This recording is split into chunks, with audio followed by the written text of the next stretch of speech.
Boa noite a todos. Meu nome é Kélvia Tempo, eu sou gerente de segmento aqui na MIDI. Sejam todos muito bem-vindos, né? Hoje convidamos o Rafael Conte, é o nosso palestrante, ele é diretor executivo da Dale Carnegie. Ele trabalha para desenvolver a performance de pessoas e empresas em todo o Brasil. Nos últimos 12 anos, já treinou pessoalmente mais de 2.500 empresários e gestores em pelo menos 10 estados brasileiros, né? E é com muito prazer que passo a palavra agora para o Rafael. Espero que todos aproveitem, né, nosso webinar e interajam, né, com o Rafael aqui. No final, vamos abrir para perguntas e fiquem bem à vontade. Aqui todos somos clientes da MIDI. Maravilha, muito obrigado, Kélvia. Olá, pessoal, sejam todos muito bem-vindos. Eu sou o Rafael Conte, vou conduzir esse bate-papo aqui com vocês. Vamos falar bastante sobre vendas, sobre negociações. Esse é meu dia a dia no meu trabalho, vendas e negociações. Eu estou aqui no interior de São Paulo e meu dia a dia é justamente trabalhar com vendas e negociações. Gostaria de saber também por onde você está, quem é você, o que você faz aí, se você trabalha com vendas direto, se você gerencia uma equipe de vendas. Coloca ali no chat, que daí eu já vou interagindo com vocês, vou começando conhecendo alguns de vocês, então podem colocar ali no chat que a gente já começa esse bate-papo ali, ó. Tô vendo que ó, já estamos com um público bom, hein? 65 pessoas no horário. Bom. Podem colocar ali no chat. Pessoal, coloca seu nome, sua função, o que você faz, que cidade você está falando, e a gente já vai interagindo por ali.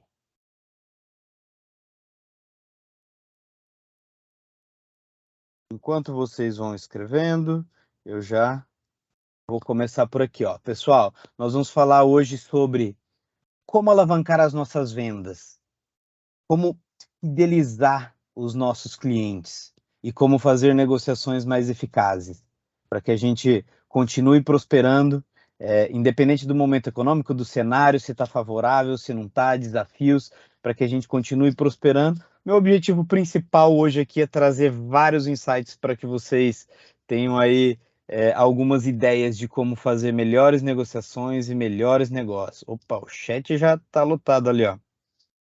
O Christian está com a gente, consultor de vendas, São Paulo capital. Marcelo está em São Paulo capital.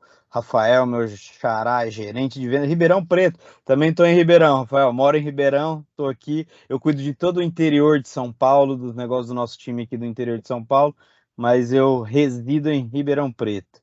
Cachoeira do Sul, Rio Grande do Sul, é o Dimitri que está lá. Paulo, responsável pela linha de solventes da Maxtec, tem bastante. Isso aí, pessoal. Vão interagindo aí pelo chat.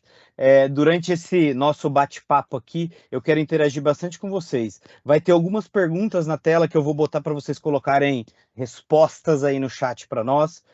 Vai ter também uma autoavaliação, self-assessment aí para você ver como é que são suas habilidades pessoais de negociação. Então, se você ainda não pegou, corre lá, pega um papel, uma caneta, que depois você vai fazer uma autoavaliação aí para ver como é que tá suas habilidades.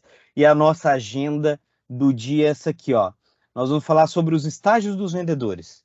Então, se você é um profissional de vendas, como eu vi vários ali, ou se você é um gerente de vendas igual o Bruno ali, que é um gerente regional da Max, se você é gerente, você vai poder olhar para o seu time e ver que estágio seu time está. Se você é um profissional de vendas, você vai poder olhar para você e se perceber qual que é o estágio que você está, o que você pode fazer para um próximo estágio. Vamos falar sobre as prioridades e como equalizá-las, e aí vamos entrar e vamos investir a maior parte do nosso tempo aqui em habilidade de negociação. E no final, eu vou abrir para perguntas e respostas, aí a gente pode interagir, vocês vão poder abrir a câmera, abrir o microfone. Então aproveita o seu papel e caneta aí, vai anotando as perguntas mais importantes para a gente falar no final.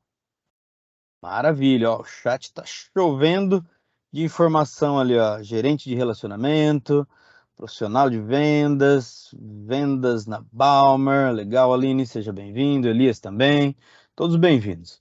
Pessoal, vamos lá, vamos começar falando do contexto geral de vendas, que é o que fideliza um cliente? a longo prazo. Relacionamentos confiáveis. Hoje a gente vai falar sobre como construir esses relacionamentos. Existem vamos pegar só dois grandes blocos de vendas aqui. Vendas transacionais, vamos chamar de venda transacional, aquele tipo de venda que o cliente vai lá, faz uma transação comercial e provavelmente não continua um relacionamento com aquele fornecedor. Existe a venda de relacionamento, que é onde o profissional de vendas vai lá, entende a necessidade do cliente, faz uma venda, mantém relacionamento, repete essa venda e continua um relacionamento para ter mais negócios no futuro. Qual que é o seu tipo de venda? Vamos interagir lá no chat de novo. A sua venda é uma venda relacional ou uma venda transacional? Coloca lá no chat para gente. Só a palavra relacional, se você mantém relacionamento a longo prazo com seus clientes. Transacional, se é uma venda que você faz e normalmente não tem mais contato com essa pessoa. Agora no começo, pessoal, vou fazendo algumas perguntas assim, porque baseado bem no perfil de vocês, eu vou trazendo um contexto, vou trazendo a minha fala baseado no que vocês trouxerem aqui. Por enquanto, 100% das pessoas colocaram ali uma venda relacional. Ainda poucas pessoas colocaram, mas podem continuar. Deixa eu ver em quantos nós estamos agora. Opa, já estamos chegando a 80 pessoas. Então tem bastante gente para falar ainda. Coloque lá para gente, relacional. Mirivelton colocou lá o relacional. Marcel também. Guilherme também. O Mário também. Cristiano. Bom, eu vou dar uma passada geral aqui, mas eu estou vendo que todo mundo que respondeu ali colocou uma venda relacional. Então, como manter esse relacionamento, já que é uma venda relacional, com o nosso cliente a longo prazo e transformar isso em relacionamento confiável? Para isso, a gente precisa entender os estágios que um profissional de venda passa. Eu vou mostrar os 5 estágios aqui e vou explicar um por um e vamos trabalhar um pouquinho o conceito em cima deles, tá? 5 estágios dos vendedores. Vocês estão vendo aí na tela. Eu vou começar de baixo para cima, do nível mais baixo para a gente chegar no top ali, tá? O empurrador de produtos. O que é o profissional de vendas que é o empurrador de produtos? A gente está chegando no final do mês, né? O empurrador de produtos, normalmente, ele é ativado dentro da gente. E assim, ó, entenda, eu sempre vou me incluir no grupo de vendas, tá, pessoal? Porque eu passo boa parte dos meus dias atendendo cliente, fazendo proposta, fechando negócio, então eu me incluo no grupo dos vendedores, tá? Quando que os vendedores ativam o modo empurrador de produto? Final de mês, precisando bater meta, ou final de trimestre, é quando bate o desespero no profissional de vendas e ele quer bater a meta. Ele se esquece do relacionamento com o cliente, das necessidades principais do cliente, e parece que o foco dele vai todo para ele. E isso é um perigo, porque o cliente percebe isso, o cliente sente isso. O próximo nível ali, um pouquinho para cima, está o oferecedor de descontos. Vou contextualizar essa palavra. Não é só desconto financeiro, é um oferecedor de oportunidade.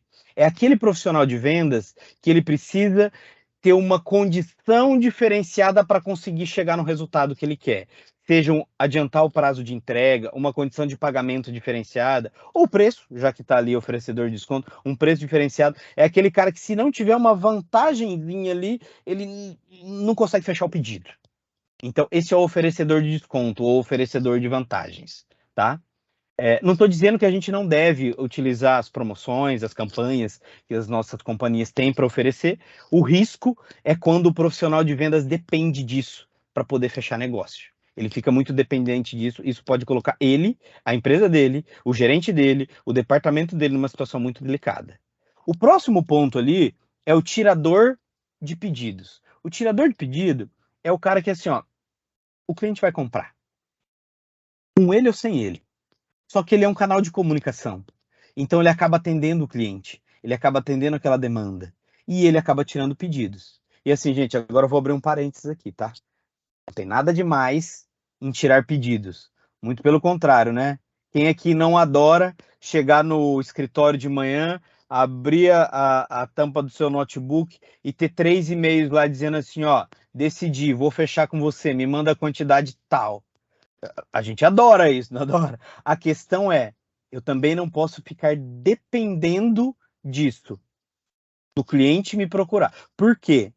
Porque senão eu vou muito na oscilação do mercado. Como é que eu sei que a minha equipe está tiradora de pedido? Ou que eu, profissional de vendas, estou só no tirador de pedido? Quando assim, ó, mercado esquentou, eu vendo mais. Mercado esfriou, eu vendo mais. Eu sempre estou na mesma onda do mercado. Por quê? O mercado está comprando, vende. O mercado não está comprando, não vende. Então a gente começa a se perceber ali se a gente está no modus tirador de pedido. Tá? O próximo nível é o nível consultor. Um consultor, agora eu quero interagir com vocês. Coloca ali no chat.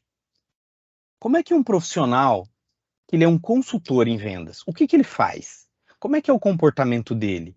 Como que ele age? Coloquem ali no chat. Tem bastante gente interagindo, então vamos continuar interagindo ali, ó. Consultor, ele age de que forma? Ele interage de que forma com seus clientes e compradores? Coloquem ali.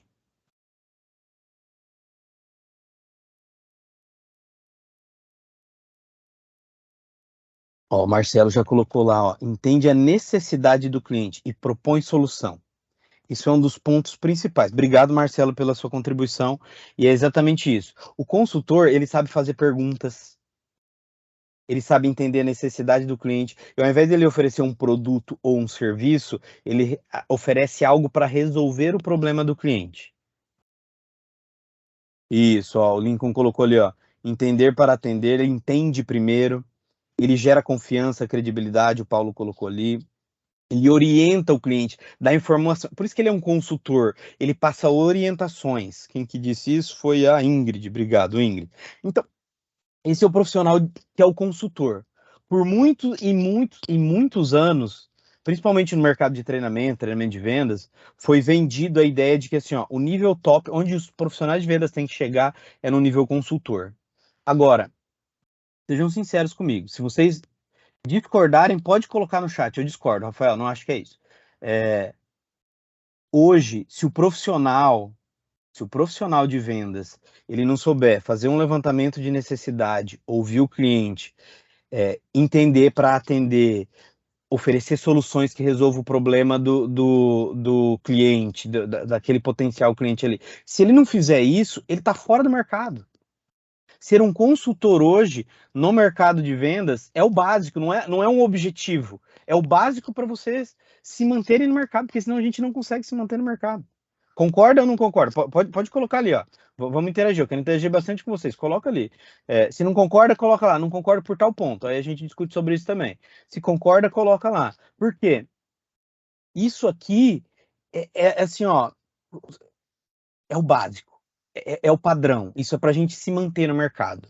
O objetivo hoje é o tópico que vocês estão vendo ali em cima, ó, ser um conselheiro confiável dos nossos clientes. O que é ser um conselheiro confiável? É ser alguém da confiança do nosso cliente.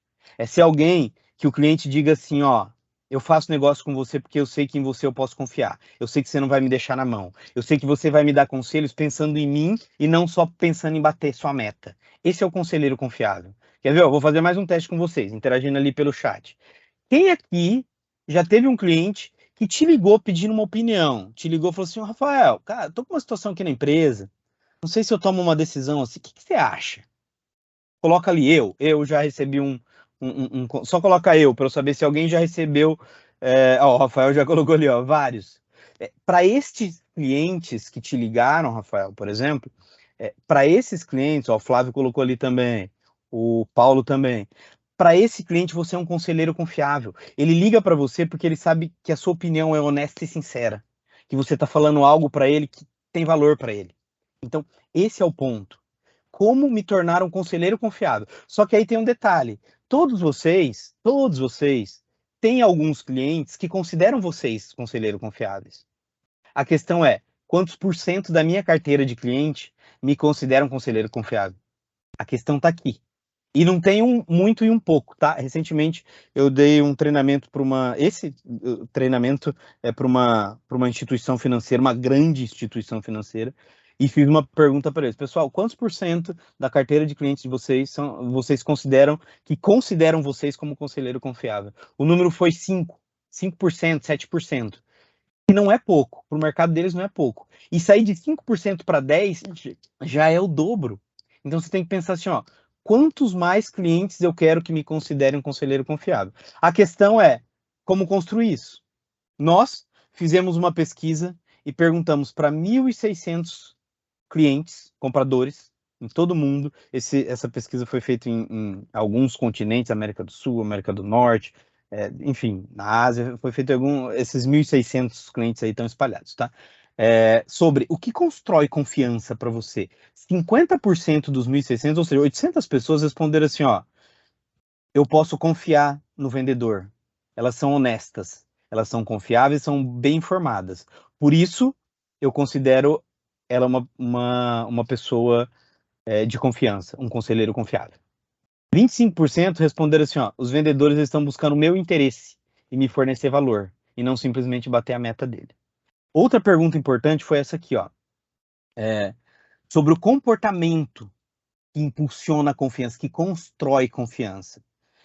85, gente, 85 eu gosto de dizer assim, ó, quase todo mundo, quase todos os respondentes da pesquisa disseram assim, ó, o vendedor ele precisa construir confiança e ele precisa fornecer informações honestas e completas. O que essas pessoas, quando a gente olha a pesquisa lá, destrincha a pesquisa, tem um comentário muito interessante que os compradores dizem assim, ó, se o vendedor me fornecer informações honestas e completas, a ponto dele correr até o risco de perder a venda, porque ele está sendo 100% honesto para mim, isso cria tanta confiança que eu não vou procurar outra pessoa para fazer negócio. É com ele que eu vou fazer negócio.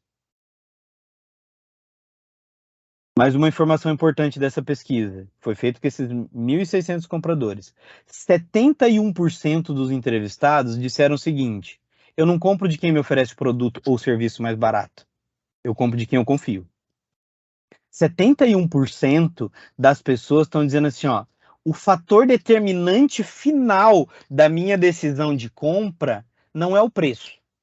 O fator determinante final da minha decisão de compra é se eu confio nessa organização e nessa pessoa que está me oferecendo algo ou se eu não confio. Esse é o ponto.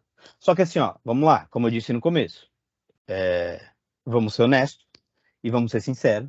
E eu sou profissional de vendas também.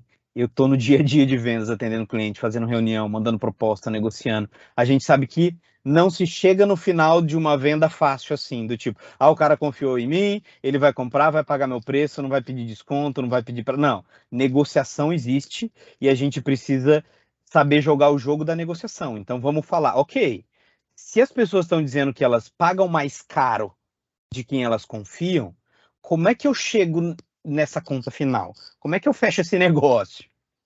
Primeiro ponto, a gente precisa saber equalizar as prioridades. O ponto aqui é, como equalizar as prioridades? Vamos falar de você primeiro. Você profissional que trabalha na área de vendas. Esquece agora que você está atendendo um cliente. Pensa você como vendedor. Aí nessa tríade você está vendo tempo, custo e qualidade. Você está tendo que fazer muito mais reuniões do que você fazia 2, 3 anos atrás? Sim ou não? Bota no chat.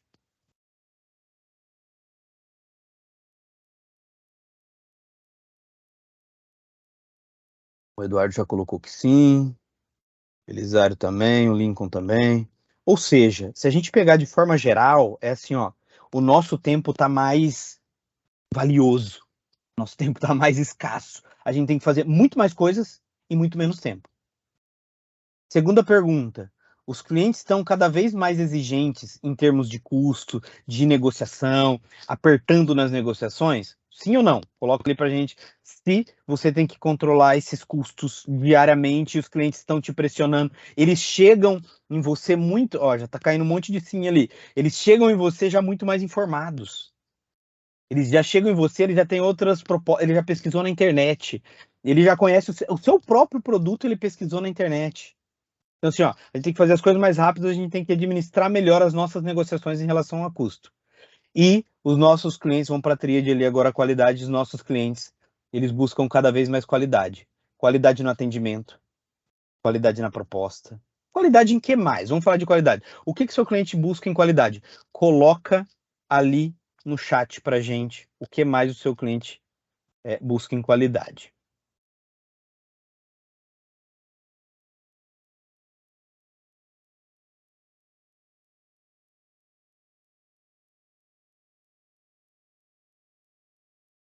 Qualidade do produto, o Rafael colocou ali. O que mais? Qualidade de produto, qualidade no atendimento. Paulo colocou qualidade na entrega, daqui a pouco qualidade na prestação de serviço pós. Oh, acabou de vir ali, ó, pós-venda, o Paulo colocou ali, das informações, isso aí. Então, olha o desafio em vendas, pessoal. Olha o desafio. A gente tem muito mais coisa para fazer. As negociações estão muito, muito, muito mais desafiadoras em termos de custo. E os nossos clientes estão nos exigindo cada vez mais qualidade. Se a gente aprender a equalizar essa dinâmica aqui, a gente vai conseguir fazer melhores negociações. E esse é o nosso ponto aqui, ó. Desenvolva suas habilidades de negociação, porque esse é o cenário que você está envolvido. Esse é o cenário que o seu cliente está exigindo de você. Que você faça as coisas mais rápido, que você faça melhores negociações em termos de custo e que você melhore sua qualidade. E aí aparecem os conflitos. É aqui que aparece o conflito. Vou até voltar alguns slides aqui, ó, só para a gente contextualizar. 71% dos compradores estão dizendo assim, ó, eu pago mais caro de quem eu confio. Só que todos eles estão dizendo assim, ó, só que eu quero isso mais rápido, eu quero com mais qualidade e eu quero no seu melhor preço. Então eu preciso negociar. E é aqui que surgem os conflitos. Então, minha pergunta para vocês, responde ali no chat. Um conflito, ele é bom ou ele é ruim? Coloquem ali no chat.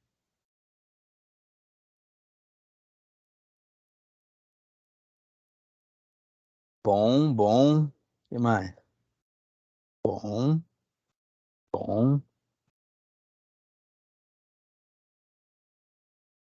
Será que não vai sair nenhum ruim? Não vai ser nenhum depende. Conflito faz parte, conflito não é briga, é isso aí. Ó, esse comentário do Paulo aqui é muito importante. E o do Diogo também, ó. O Diogo colocou ali, ó, bom se bem gerenciado. Ele fica ruim se não souber ser gerenciado. Se quem está envolvido não sabe gerenciar. Ele fica ruim se ele vira uma briga, como o Paulo colocou ali, ó. Conflito faz parte. Conflito não é briga. Mas se quem está envolvido transforma isso numa briga, fica ruim. Aí vira um conflito bem desafiador de lidar. Então a questão é como lidar com o conflito. Porque a gente diz isso aqui, ó, vou colocar na tela para vocês. A gente diz o seguinte: a gente diz que nas negociações existem fatos. E contra fatos a gente diz que não há o quê? Coloquem no chat. Contra fatos não há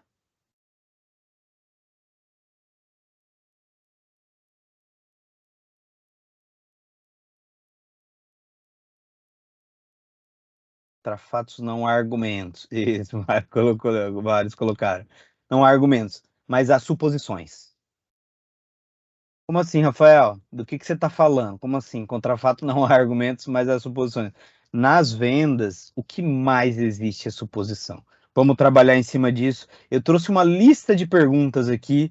Nós vamos até nos divertir um pouco com algumas das perguntas aqui, mas o final das respostas, o que a gente vai tirar de relevância disso é muito importante.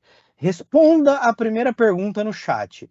Por qual motivo será que uma pessoa está sorrindo na empresa? Qual que é o motivo disso? Responde ali no chat. Será que ela está? Vendeu. Boa, Marcelo. Boa, boa. Vendeu, bateu a meta. Dia 25 de abril já bati a meta. Tá feliz pra caramba. Lá, o Paulo colocou. Bateu a meta. Boa. Tá realizado. Isso aí. Boa. Vou colocar a segunda pergunta. Vocês vão respondendo as perguntas na sequência aí, tá? Nós vamos trabalhar com isso depois. Por que um carro está à venda 10% mais barato do que os outros? Coloca aí no chat. O que será? Um carro similar ao outro carro, mesmo ano, mesmo modelo, mesma cor, se duvidar. Por que um tá mais barato que o outro? Ó, o Marcelo colocou lá, encalhou. Ou passou pelo leilão. Urgência de vender, ó. Talvez o carro não tem nada, mas o cara tá precisando de dinheiro logo. Ele precisa fazer um investimento, ele precisa do dinheiro para alguma coisa, tem necessidade de vender rápido. A Aline colocou ali, ó. É isso aí. Vai colocando aí no chat. Vou fazer a próxima pergunta. O contador, ele é o primeiro a chegar no trabalho, por 15 anos. Ele é o quê? Complete a frase. Ele é o contador. Ele é o primeiro. Ele chega primeiro que todo mundo no trabalho. Quando as pessoas chegam, ele já está lá no computador e está trabalhando. Ele é pontual, metódico, pontual de novo, mais comprometido. Ele é pontual, consistente. Teve uma vez que eu fiz essa pergunta, alguém colocou assim: ele é o dono da empresa, por isso que ele chega primeiro. Então, temos várias possíveis respostas aqui. Vou para o próximo, tá? Vou para o próximo. Próxima pergunta. Um conhecido passou por você no corredor, no trabalho, e ele não te cumprimentou. O que aconteceu? Por que ele não te cumprimentou? Coloca ali. Ele é míope. Boa, Marcelo. Míope, esqueceu os óculos. Dia ruim. Concentrado em outro assunto. Não me viu. Oh, opa, agora veio várias. Eu perdi um que estava lá em cima. Alguém colocou problema particular. Aconteceu nada. Boa, Joete. Próxima pergunta. Próxima pergunta.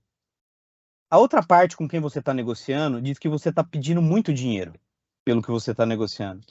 O que ela está querendo dizer exatamente? Coloca aí no chat para nós. Você está negociando com alguém e a pessoa diz que você está pedindo muito dinheiro. Mas o que ela quer dizer com você está pedindo muito dinheiro? Ó, o Eduardo colocou ali, ó. Não percebeu o valor da sua oferta. O que mais? Esse ponto aqui é interessante, pessoal, principalmente para a gente que é de vendas. Às vezes a gente fica com a sensação assim. Eu já reagi assim, tá? Eu confesso. Do tipo, como assim o cara quer colocar preço no meu serviço? Não, não, não, não é isso que ele tá falando. O que ele disse é que ele, ó, igual o Marcelo colocou ali, ó. Ele não tem recurso. Ele não tá dizendo que o meu produto não vale. Ele tá dizendo assim, ó, isso eu não tenho condição de pagar. Isso aqui tá fora do meu budget. Isso aqui tá fora do orçado para esse projeto. Então, a gente tem que tomar cuidado com o que isso representa. Vamos lá. Última pergunta. O chefe está estressado hoje. Por quê? Coloca aí no chat. Por que o chefe está estressado hoje?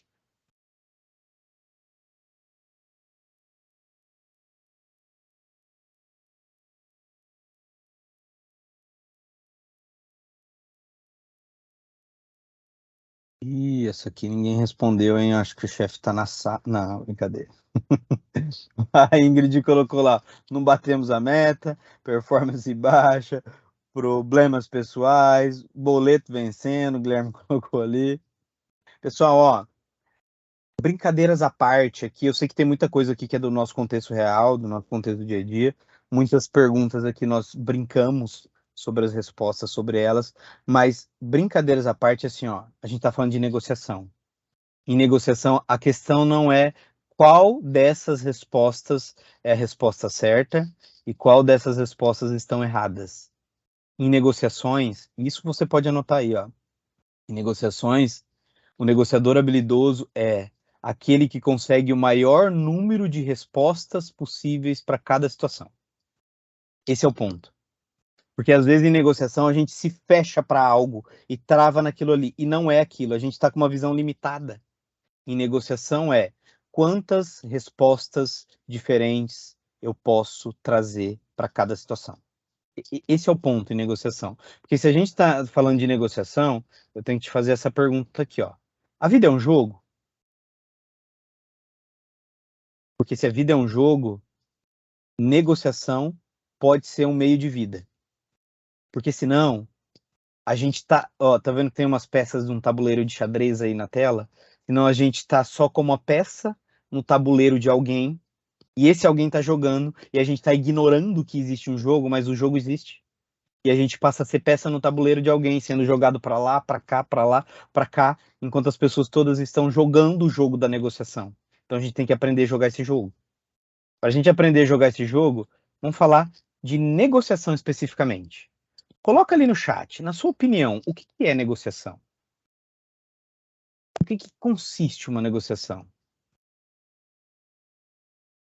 que significa? Quando vem na sua mente essa palavra, negociação, como é que você completa essa frase? Negociar, para mim, é o quê? Coloca ali no chat. Vamos ver as percepções de vocês. O João já colocou ali, ó. Negociação é ganha-ganha. Sim. Lembrem-se que quando a gente está lidando com outro ser humano, a gente está lidando com pessoas de emoção, não necessariamente com pessoas de lógica. E as pessoas precisam sair com a sensação de que ganharam algo numa negociação. Aí elas saem com a sensação de que foi positivo aquela negociação. O Paulo colocou ali uma troca. Opa, foi lá para cima, agora eu perdi a mensagem do Paulo. Aqui, achei. Uma troca de necessidades. Marcel colocou tudo a negociar. É verdade, Marcel, a gente está negociando o tempo todo. A gente negocia no trabalho, a gente negocia com o cliente, a gente negocia com o chefe, a gente negocia com o colega, a gente negocia no futebol com os amigos, no happy hour, com a família, com a esposa, com os filhos. Quem tem filho pequeno aí sabe como é que são as negociações no dia a dia. Eu tenho uma pequenininha de 3 anos e meio, eu sei o que é negociar. Então a gente está negociando o tempo todo. O Paulo colocou ali, ó, fazer as duas partes ter satisfação na negociação, a negociação é chegar em um denominador comum, uma relação ganha-ganha. Obrigado, Glauciana. A Aline colocou ali, ó, ouvir para entender. Ok, tudo isso é negociação, ótimo, tá claro então, para gente, o contexto de negociação. Agora, a próxima pergunta é, o que favorece uma negociação? Coloca aí no chat. O que ajuda as negociações acontecerem de forma natural, a fazer com que exista isso que vocês colocaram aí agora há pouco, um ganha-ganha, que as duas partes saiam satisfeitas, conciliação de interesse, que foi o que o Diogo colocou lá em cima. O que tem que ter numa negociação para que isso aconteça? Coloca no chat, eu já vou chegar lá. Opa, o João já colocou aqui, ó. Conhecer bem o cliente, o produto. E tem um ponto aqui, ó, que eu vou contribuir com essa fala do João aqui, que é muito importante. É assim, ó, se a gente quer negociar bem e a gente está em vendas, a gente tem que conhecer muito bem o nosso cliente. Só que se a gente quer ir um passo a mais, a gente tem que conhecer o cliente do nosso cliente. Porque quando eu conheço o cliente do meu cliente, eu conheço o mercado dele, eu conheço os problemas dele, eu conheço as necessidades dele, eu conheço as oportunidades dele. Aí quando eu ofereço o meu serviço ou o meu produto, eu estou oferecendo uma solução mesmo. Então não é só conhecer o meu produto e o produto do meu cliente. Eu preciso conhecer o cliente do meu cliente. É ir muito mais além. É que saiu muito mais respostas aqui, ó. Conhecer a personalidade das pessoas. Com certeza, Glauciara, é assim pronuncia, Glauciara. Com certeza, Glauciara. Conhecer a personalidade. Conhecer a nossa própria personalidade. Por isso que autoconhecimento é muito importante para quem negocia. Se você é negociador, se você trabalha em vendas e não está fazendo um trabalho de autoconhecimento, começa. Mas começa ontem, porque se você não começou, já está atrasado. Agora eu vou fazer a pergunta do outro lado, da outra perspectiva. O que pode arruinar as negociações? O que pode fazer com que as negociações vão por água abaixo? Que a gente não chegue no acordo que a gente gostaria, que a gente não tenha o resultado que a gente gostaria de ter. Coloca aí no chat para a gente interagir um pouco em relação a isso também. Opa, o Paulo já colocou ali uma coisa não só importante, uma coisa importantíssima, falsas promessas, exagero na hora de prometer alguma coisa, falta de confiança, quebra da confiança, que é o que a gente estava falando lá atrás. João colocou ali o nervosismo, ansiedade às vezes, porque assim, vamos ser sinceros, pessoal, negociação é time, e às vezes a gente diz a coisa certa, da forma certa, para a pessoa certa, no momento errado. Não era agora. Eu deveria ter esperado o final do mês para falar isso. Ou era no começo do mês. Eu demorei, eu procrastinei, eu fui enrolando, fui falar com o cliente lá pro dia 20. Isso já não é mais urgente para ele, ele já não tem mais prioridade nisso, perdi o time. Então, negociação é time. Então, a gente tem que controlar as nossas emoções, a gente tem que saber trabalhar em relação a isso. Ok, vamos lá, ó. Fizemos um bom contexto até aqui. O que é uma negociação, o que favorece uma negociação e o que é ruim numa negociação. Saber de tudo isso é muito importante. Agora, olhar para a gente é importante também. Lembra que eu pedi para você ter em mãos aí papel e caneta? Então pega lá que você vai responder umas perguntas agora, para você fazer uma autoavaliação. Eu vou colocar na tela as perguntas. Eu vou fazendo a pergunta e você vai respondendo aí, ó. Marque de 1 a 5, tá? Como que você se percebe nas negociações. Sendo 1 igual a nunca. Não, nunca faço isso. 2, raramente eu faço. 3, normalmente eu faço. 4 eu sempre faço. E 5 sempre mesmo. 5, sempre eu faço isso. Pegar a escala de 1 a 5? Então vamos lá. Primeira pergunta é: quando eu vou para uma negociação, eu defino claramente o que eu desejo obter em termos de tempo, de valores, de condições? Tá claro para mim aonde eu vou chegar? Responda aí, de 1 a 5. Segunda pergunta: eu demonstro habilidades em comunicação, não só me expressar, mas também saber ouvir, saber fazer perguntas, saber conduzir a reunião. Eu fico no controle, no comando da reunião, no ritmo da reunião. Eu tenho habilidade disso? De 1 a 5, sendo 1 nunca e 5 sempre. E as intermediárias, é claro.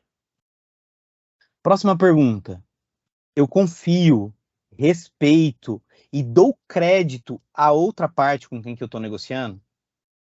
Não, eu nunca, eu sempre estou com o pé atrás, ou 2, ou 3, ou 4, ou 5. Coloca a sua resposta aí. Próxima pergunta: eu planejo e preparo com antecipação.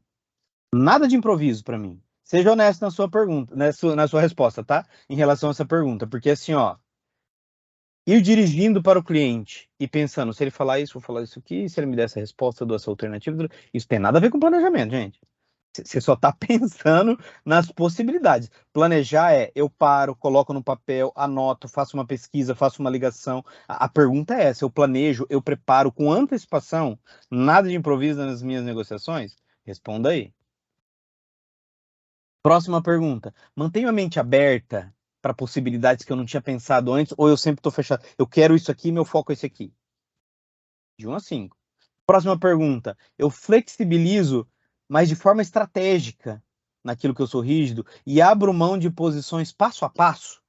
Eu abro mão de uma coisa, negocio outra, e passo a passo vou negociando isso, ou para não perder o negócio, eu dou tudo que eu posso dar e acabo fazendo algo que fica muito bom para o outro e às vezes eu me arrependo.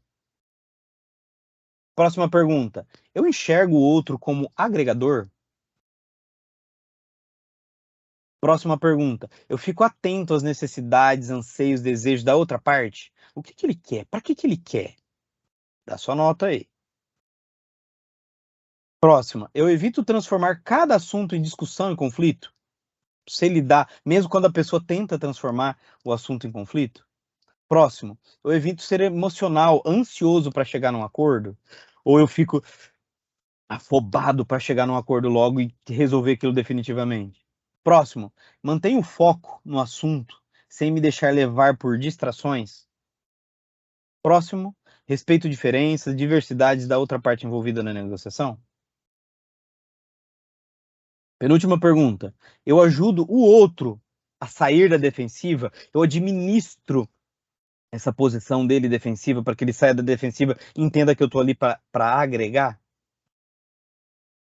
E última pergunta: evito resolver objeções atacando a outra parte? Pessoal, você respondeu aí de 1 a 5. Não tem uma soma final, tá? Não tem um... somei, deu mais de 80, passei. Não tem isso, tá? O ponto principal aqui, ó, eu tenho certeza que aconteceu com você. Enquanto você ia respondendo e dando suas notas, você ia se percebendo assim: poxa vida, nesse ponto aqui eu preciso melhorar. Nesse ponto aqui eu preciso ter mais atenção. Nesse ponto aqui eu preciso tá mais ligado no que acontece ou no que pode acontecer e quais são as consequências disso. Então, o ponto principal aqui não é que eu tirei notas altas na maioria dos itens avaliados. O ponto principal aqui é quais foram as notas que eu percebi assim, ó, isso aqui eu preciso cuidar. Isso aqui vai fazer diferença no cliente que eu vou atender amanhã. Isso aqui vai fazer diferença na negociação que eu tenho na semana que vem, que é uma das negociações mais importantes do mês. Isso aqui, essa é a questão aqui. Então, eu espero que essa autoavaliação aqui tenha te dado pelo menos dessa lista toda, se te deu 1 ou 2 insights do que você precisa melhorar, atingimos o objetivo. Por quê? Um bom negociador, ele tem isso aqui, ó. Ele é preciso. Ele sabe fazer planejamento. Ele sabe definir o que ele vai negociar, seus limites, expectativas, não só dele, das outras partes envolvidas, interesses e condições e onde pode chegar. Isso é precisão nas negociações. Ele é preparado. Ele consegue reunir os fatos, informações, ele consegue aumentar o seu poder com antecipação. E ele é presente.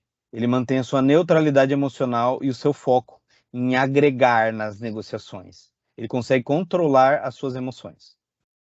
E ele consegue fazer acordos, bons acordos. Por isso que ele vai pactuar com as outras pessoas, usando técnicas, estratégias, posições. Nos nossos treinamentos a gente trabalha muito como movimentar-se nas negociações para que realmente a gente consiga utilizar essas táticas e atingir bons resultados. Então, olha para esses 4 pontos aí e pega seu papel e caneta aí e faz uma avaliação agora também. Que é assim, ó, a imprecisão. Que nota que eu me dou de 0 a 10 em precisão? Eu sou uma nota 7. Em preparação, aqui é onde eu peco. Aqui eu vou dar uma nota 4. Aí tá presente emocionalmente. Puxa, aqui é difícil para mim, mas tô tentando trabalhar, tô uma nota 6. Aí usar técnicas, não, aqui eu vou muito bem, que eu vou me dar uma nota 9. Faz uma autoavaliação aí e você já vai sair com um mapa bem completinho. Depois da avaliação anterior, com essa aqui, seu mapa já vai estar bem completinho.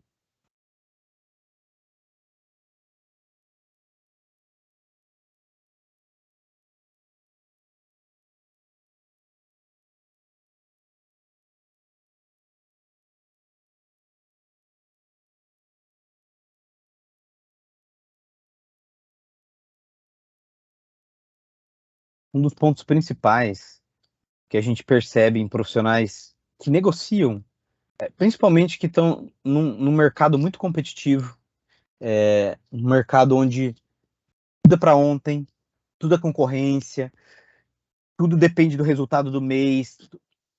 Uma das coisas que a gente percebe é assim, ó, existe um grande risco, e esse risco é emocional.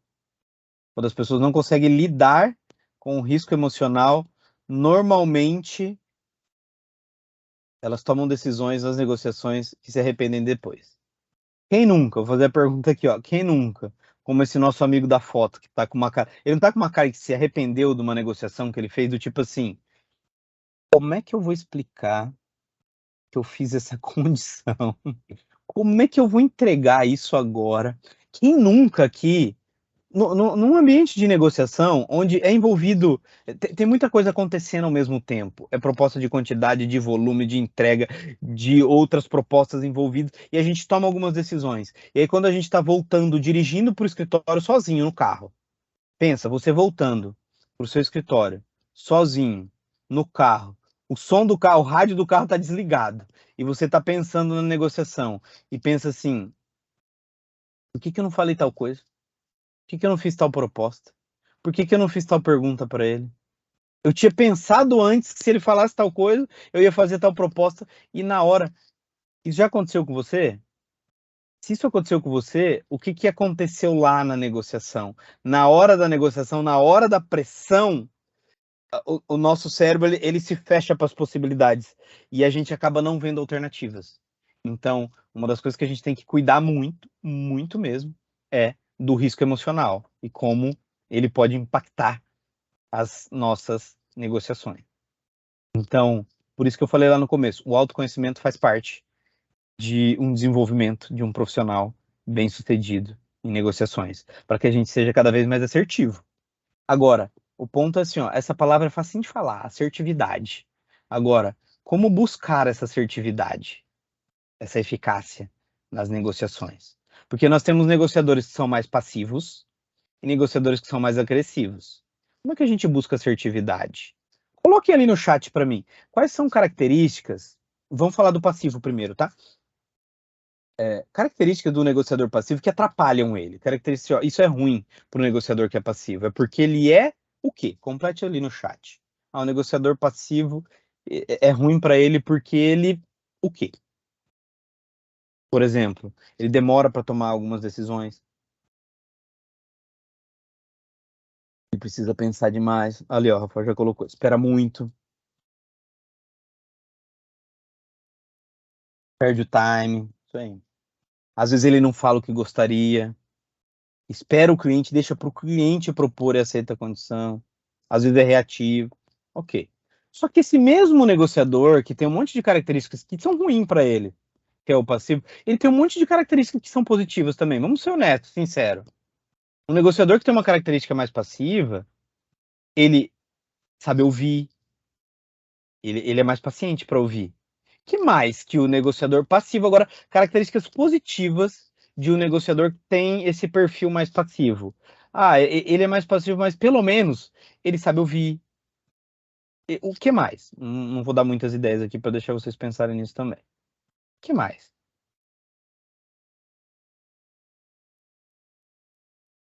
O Paulo colocou ali, ó. Ele escuta mais do que fala. Uhum. Ele faz uma análise antes de responder. Muito bem. O Eduardo colocou ali, ó, não pressiona demais, não faz uma pressão a ponto de incomodar o outro, não é inconveniente. Tá vendo que assim, ó, não vamos julgar o cara tem algumas características que atrapalham ele, mas ele tem algumas características que ajudam. Agora, vamos pro outro lado aqui, ó, o agressivo. O agressivo tem um monte de características que atrapalham ele. Primeiras características ruins de quem é mais agressivo. Por exemplo, ele faz pressão demais, ele quer tudo para ontem. O que mais? Características que atrapalham um negociador agressivo. O Eduardo já colocou ali, ele é impositivo, é do meu jeito ou não é. O que mais? Quer resolver na hora. E às vezes ele perde o time, porque o time não era agora. Pode parecer soberbo perante o cliente, tom de voz alterada, pode parecer arrogante, grosso, não dá espaço para outra parte falar, se expressar, isso aí. Só que também não vamos julgar esse cara, o agressivo também não é de todo ruim. Esse mesmo profissional que tem essas características, ele tem um monte de características que ajudam ele. Quais são as características positivas de quem tem um perfil mais agressivo? Coloca aí no chat.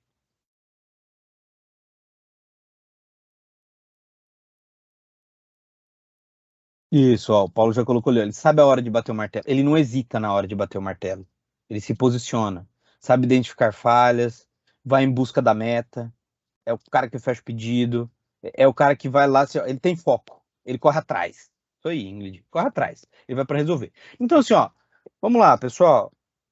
Quem que é o melhor? É o agressivo ou o passivo? Nenhum nem outro. Não tem o melhor e o pior. O ponto aqui é o assertivo. E o assertivo não é meio. Meio é medíocre. O assertivo é assim, ó. Como é que você desenvolve assertividade? Primeiro, a primeira coisa que você tem que fazer agora, assistindo essa webinar aqui agora, identifica. Você está mais do lado passivo ou você está mais do lado agressivo? Primeira coisa, se identifica. Não precisa nem colocar aí no chat. Se identifica.